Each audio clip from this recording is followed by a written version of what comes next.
রমজান মাস আমাদের মুসলিমদের জন্য অন্যতম আনন্দের একটি মাস। কারণ এই মাসেই আমরা ইবাদত বন্দিগি করে আল্লাহর কাছে ক্ষমা পাওয়ার আরো একটি সুযোগ পাই। তবে দেখা যায় রমজান মাসে ইফতার সাহরি রান্না করতে অনেকটাই সময় চলে যায়। আমরা মেয়েরা কিন্তু ইবাদত বন্দিগি করার সুযোগটা অনেক কম পাই। তবে বুদ্ধি করে আগে থেকে কিছুটা কাজ এগিয়ে রাখলে রমজান মাসে কিন্তু ইবাদত করার সুযোগটা একটু বেশি পাওয়া যায়। যদিও প্রতি বছর আমি রমজান মাস আসার কিছুদিন আগেই আমি এই কাজগুলো এগিয়ে রাখি, এইবার অসুস্থতার কারণে এই কাজগুলো করা হয়নি। তাই প্রথম রমজানের দিনেই আমি এই কাজগুলো করে রাখছি। রমজান মাসে আর কিছু রান্না করা হোক বা না হোক, ছোলা ভুনাটা কিন্তু করতেই হয়। তাই আমি একসাথে অনেকগুলো ছোলা ভিজিয়ে রেখেছিলাম, সবগুলো সিদ্ধ করতে বসিয়ে দিয়েছি। অনেকে বলেন ছোলা সিদ্ধ হতে সময় বেশি লাগে বা ছোলাটা সিদ্ধ করার পর কালো হয়ে যায়। ছোলা সিদ্ধ করার সময় অল্প একটু বেকিং সোডা, লবণ আর অল্প একটু হলুদ ব্যবহার করলেই ছোলাটা খুব তাড়াতাড়ি সিদ্ধ হয়, আর ছোলাটা সিদ্ধ করার পর কালারটাও কালো হয় না। ছোলাটা সিদ্ধ করে নামিয়ে ঠান্ডা করে এভাবে ছোট ছোট বক্সে করে আমি ডিপ ফ্রিজে সংরক্ষণ করি।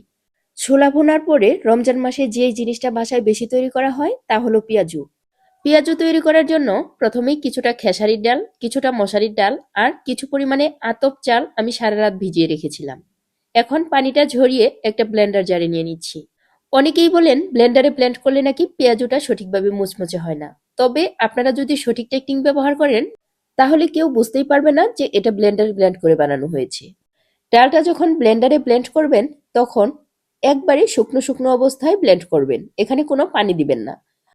আর ডালটাকে একবারে মিহি পেস্ট করে নেওয়া যাবে না, এটাকে একটু আধা ভাঙা অবস্থায় রাখতে হবে, তাহলেই পেঁয়াজুটা একদম পারফেক্ট মুচমুচে হবে। সবগুলো ডাল ব্লেন্ড করা হয়ে গেলে এখন এটাকে আলাদা আলাদা ছোট ছোট বক্সে করে ডিপ ফ্রিজে সংরক্ষণ করব। আপনারা চাইলে পেঁয়াজু তৈরি করার জন্য সবকিছু মিক্স করে পেঁয়াজু শেপ দিয়ে তারপরেও ডিপ ফ্রিজে সংরক্ষণ করতে পারেন। তবে আজকে আমি এভাবেই সংরক্ষণ করছি। পেঁয়াজু তৈরি করার 1 থেকে 2 ঘন্টা আগে এটাকে নামিয়ে নিলেই হয়ে যাবে।